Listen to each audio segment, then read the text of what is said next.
Good morning, YouTube. Good morning, good morning. It's Friday, August 29th.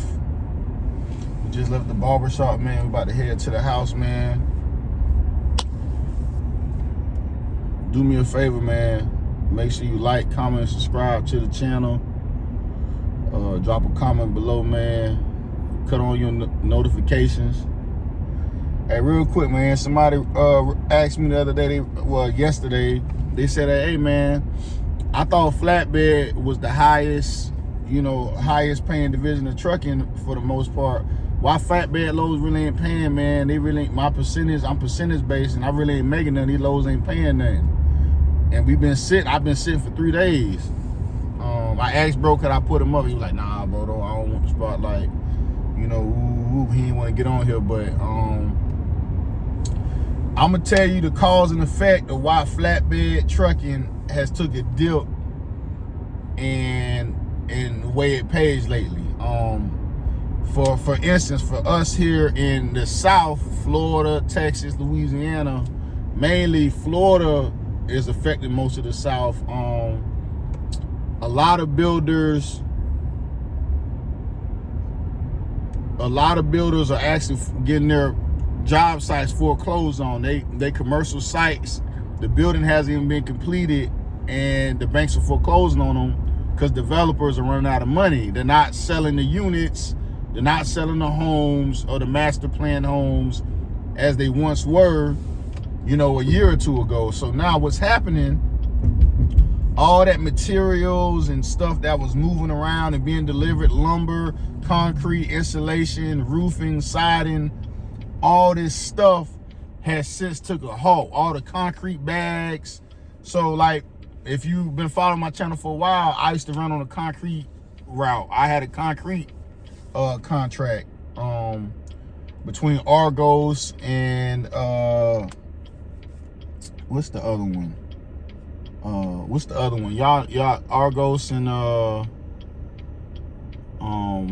I can't remember the name of the second one. It's been 6 months. I can't much remember their name. Wholesome Cement. If you do any type of handiwork, you know about Argos and Wholesome, C-Mex, etc., etc.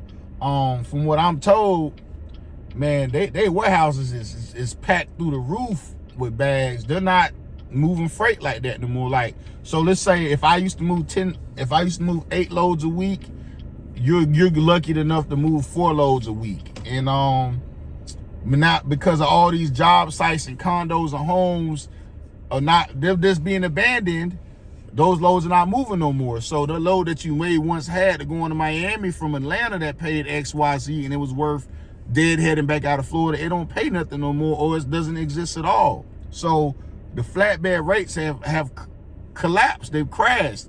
If you remember a few weeks ago, I reported on Truck Smarter, the load board. If everybody know about Truck Smarter, the new kid on the block. They had 1 or 2 days where they had no loads in the South. They had no loads. So if you put anywhere from Florida, Georgia, going to Texas, South Carolina, they had no loads, guys. Listen to me.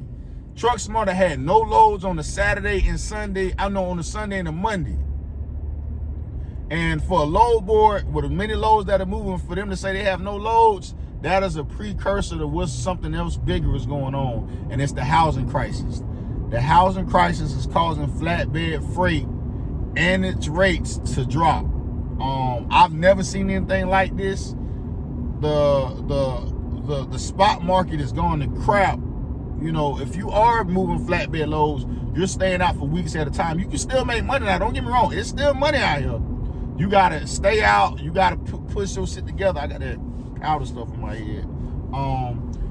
You want to be home every week, that's not going to happen if you want to make a check. So you got to stay out 4, 5, 6, 7, 8 weeks and then pass through the house, because you got to keep grinding. If you come home for a couple days and get out the loop, somebody else can run them loads. But flatbed is probably on the equal plane as dry van and reefer now. I hate to say it. The only lanes I see that's still probably making some money is oversized, specialized in food service. Food service is going to still do what they do because we still got to eat no matter what's going on outside. You may lose a few accounts here and there in food service, but they still going to keep their money going because we all got to eat. It's a necessity. But with flatbed, it's more so construction goods and lumber, etc., etc. Stuff that can get wet, metal, steel.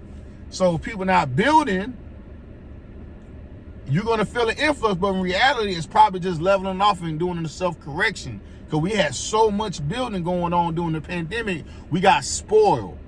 Okay, it got to the point where I was turning down loads. Like, I was so burnt out. Like, bro, I got enough money for the week. Bro, I was making $3,000 checks at a company. $3,000 check. If I made less than $1,800, it was a bad week in a week. If I made less than $1,800 a week, it was a bad week. I averaged, for a year and a half, I averaged $2,200 to $3,000 a week, and I was home every Friday. Out Monday home. And y'all seen how I was living. I'm catching flights. I ain't working today, bro. I had it so sweet, but then it slowly dissipated because the economy needed to correct itself.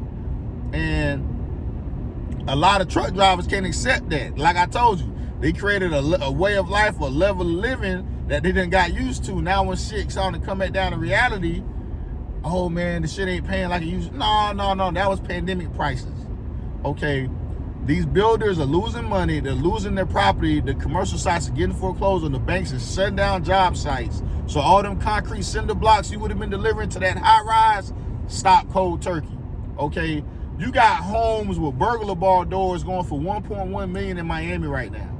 That's affecting the whole state of Florida, because who the hell's gonna buy that? Nobody. So they can't even sell that house. Then you got another house across the street for sale. Then that new construction home that probably would have got built. If you stay right across the street where somebody's building a home, you can't sell your house because that builder's gonna get them people incentives that's gonna make it cheaper to buy new construction than buying a used house. So in that respect, builders are not ordering trucks worth of stuff, or they're gonna need stuff at a very discounted price to complete that build or that job. Because if they don't get the materials at a discounted price, they can't clear profit. Then the loads are just gonna stop completely. So that's why flatbed rates have took a dip. They have sunk, and they're not gonna come back up to what we saw for the past year. Okay, so you can get that out your head now. You're not gonna see them rates no more. You understand what I'm saying? So this is the new normal. You might gotta move around. You gotta piece some shit together. Hey, go to food service. I know a lot of y'all on here, I ain't trying to do all that work. Listen, bro, you want to get your bag back right, that we have you a little cushion, go to food service. So that's why flatbed rates have sunk. On top of the fuel. Well, fuel's come down lately. I don't know if you've been noticing. Fuel done came down. Insurance still high. Repairs are high. Mechanic shops have to pay their mechanics. They're charging $100 an hour at some shops I seen. Ridiculous. Parts on back order. The ports are messed up, so importing parts is messed up. It's just a bunch of factors that's taking an effect in the trucking, but the flatbed specifically is due to the housing crisis. 100%, that's the direct correlation between flatbed and houses. So the housing crash, the Florida housing crash is sinking flatbed trucking. That's your answer. But that's all, man. I'm probably gonna drop another video for y'all in a little bit. Probably we might do 3 today. And I'll see y'all on the next one.